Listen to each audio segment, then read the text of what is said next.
everyone, it's me Medhavi Visal. Welcome back to my channel. So, it's been a while since I haven't posted any videos, so I decided that I would make a book review of a book that I recently read. Its name is Land Where I Flee, written by Prajwal Parasili. This book is getting actually pretty famous all around the world and is being nominated for different prizes all around the world in Nepal and of course in many different countries, and it is being pretty famous. So, this book, I bought this book over a year ago and I had studied this. I had finished this book over a year ago as well, and now as it's getting pretty famous, I decided to study it. I decided to read it again, and I felt that I had learned way much more than I did last year from this book. Now today I felt that I should not tell about this book, but I should tell about how this book came to be in my hands and how I decided to read this book. So basically, my father and I were going to a bookstore. We didn't actually have in mind what we would buy, what kind of book we would buy that day. And then I was just scanning my eyes through all of the book racks in the bookstore, and suddenly this book caught my attention. As a bookstore has national and international books, a lady wearing a sari caught my attention. I thought that this must be related with Nepali or Indian cultures, it must be related with those society. So this book, that's how this book grabbed my attention, and I took it from the bookshelf and started reading. First I read the small summary that was written in the back. Then after that interested me, I turned it around and read the first few pages. The first few pages really attracted me to my guts, really attracted me to the core, and I decided to take this book with me and read and what I understand about it. I didn't actually know anything about this book. I just picked it up, took it and bought it just because of the summary and the first few pages of this book. So after I brought it home and I read it, I felt really good. It felt really good knowing about all the Nepali society and the culture. And now I'm here to share this book story with you guys. I'm not going to tell all of the story. I'm not going to tell all of the story to you people, because if I do that, then it will be kind of spoiled. The story will be spoiled, but I will tell you the background of this book. This book is actually written by Prajwal Parasili, as I told earlier. Now, let me tell you about the background of this book. This book is based on the society of Darjeeling, Sikkim, which currently belongs to India, but in the past was a part of our Nepal. Between war between Nepal and India, Nepal lost that land and India has it now. But still, Nepali people are living there, and they are interested to be, and some of them are interested to make their area a different country, an independent country as well. And they are starting a movement called the Gorkhaland movement there, and then it is also based in the Gorkhaland movement as well. And one of them, then after, it is based on one of the main traditions, one of an ancient and auspicious traditions of the Nepali people, which is called the Chaurasi. If we are learning like a beginner, then the Chaurasi is actually a person's 84th birthday. As the number 84 is considered very auspicious in the Hindu religion, the 84th birthday of a person is also considered auspicious. In different culture and religion, the 84th or the old age's birthday is celebrated, and it is considered very auspicious because the people have come to live up to that, and now it is believed that the youngster should take care of the elders from that area, from that puja that we consider as the Chaurasi puja. So these two things are the basis of this book. Now let me tell you about the interesting characters of this book. One of the main characters of this book is Chitralekha. Now let me tell you a bit about Chitralekha. Chitralekha is actually a grandmother to four of the grandchildren. The grandchildren's parents died when they were very young, so they were reared up, they were brought up by Chitralekha, their grandmother.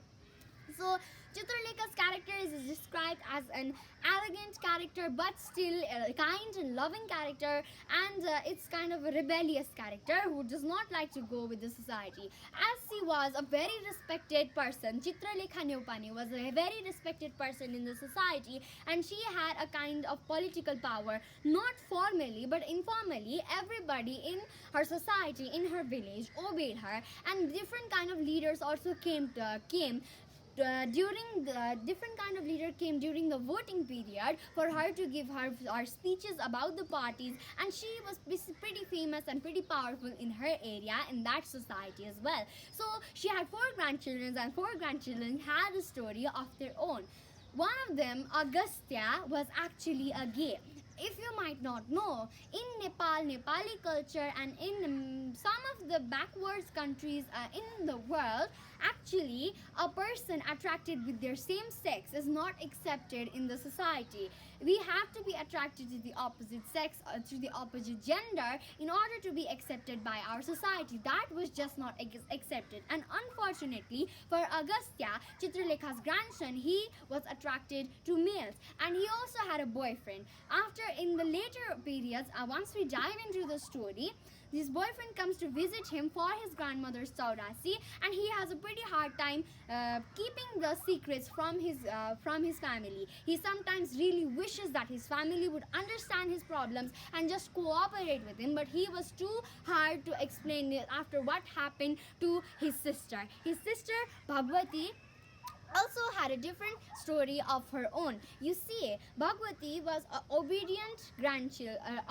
an obedient grandchild of the Chitralekha, who Chitralekha really admired. But once she found out that she had failed her examination, she was too scared. After she had grown up and failed her examination, she was too scared to face the Chitralekha Neupani, who was her grandmother. Then after, the first person she met after she found out that she had failed her examination was a Damai. His name was Ram Bahadur Damai, and having no choice, seeing no other choice except than facing her grandmother or running away, she decided to run away with the Damai. Some people had seen her doing that, and rumors spread around the village that the Chitralekha Neupani's granddaughter had run away, had eloped with a Damai. Actually, their marriage came way after, when Ram Bahadur Damai's family started questioning about her, and she just didn't know what to do. Actually, there had been a malfunction in the results, and actually she had not failed,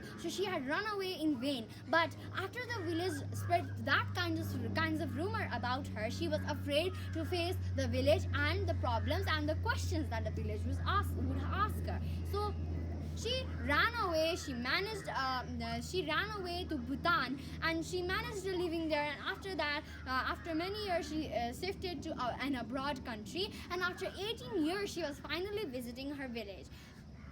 After she and the Damai married, her grandmother cut all ties with her, cut all connections, stopped giving her money, stopped even supporting her, and even calling her Chitralekha Neupani's grandchild. So that was how the relationship with Bhagwati and Chitralekha was. And after that, Agastya was too scared to share his little secret with his family. So another one of the granddaughter's name is Manasa. So Manasa was an obedient child, and also, according to her grandmother's wishes, she was married. She had an arranged marriage with a wealthy family who could take good care of her. But her whole life had been wasted because she had been a nanny, and she had been a caretaker of her son-in-law ever since the day she was first married. She knew all about her father-in-law, and basically she had just been a nanny to her father-in-law, her husband's father. And that's how her life was going on since she was married. And she was just fed up. She was afraid. She was fed up. She wanted to get out of her mess of her life. That's why she decided to attend her grandmother's Chaurasi and help with it. It was also one of her duties considered in the Nepali culture that she should help with her grandmother's Chaurasi. Now, these are the stories of the three grandchildren. Now, one of them is still left. He is a bit different because he came there not only to help the grandmother with the Chaurasi, but there was a servant who was a third gender, who was called Prasanti, and to study more about her and write a book about her. Actually, the fourth grandchild, Rutva, came to visit there.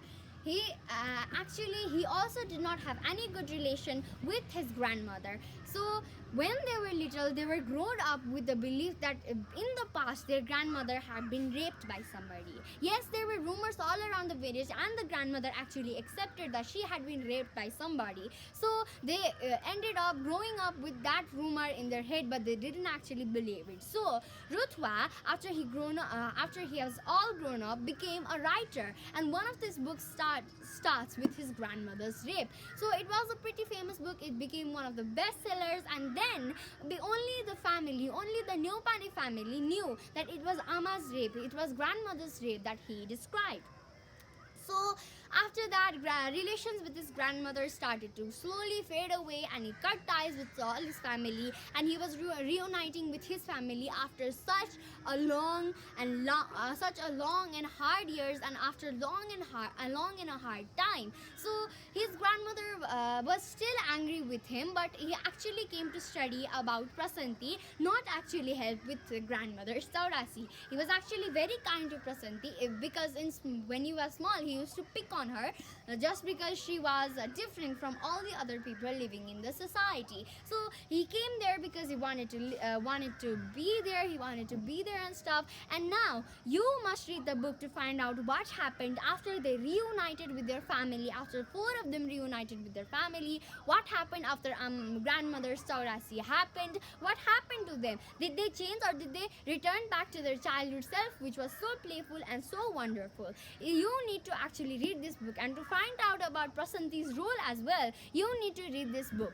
As a conclusion, I want to say that I learned many things from this book. I learned what a Chaurasi even is, because I was very small when I attended my grandmother's Chaurasi. So I got to learn about the Nepali society, what is accepts and what is doesn't, what is called obedient, what is called rebellious, and many other things about the Nepali culture. And I managed to give it an analysis of my own. This book really helped me to understand things happening in the world that I never even knew about the Gorkhaland movement, about how Sikkim's people do not feel like they are of India, or do not feel like they are of Nepal as well. They are considered the Nepali speaking Indians, and some of them are not very proud of it.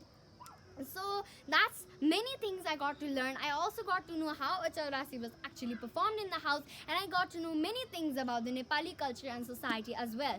From my view, this book is a must read, and I suggest you all to read this book. This is a book that keeps you up at night and makes you want to finish it in one sitting, and it is a really interesting book, a really awesome book, which makes you learn about the things that you didn't even know that existed in the world. So from me, this book is a best-selling book, and this book is a must read. Thank you.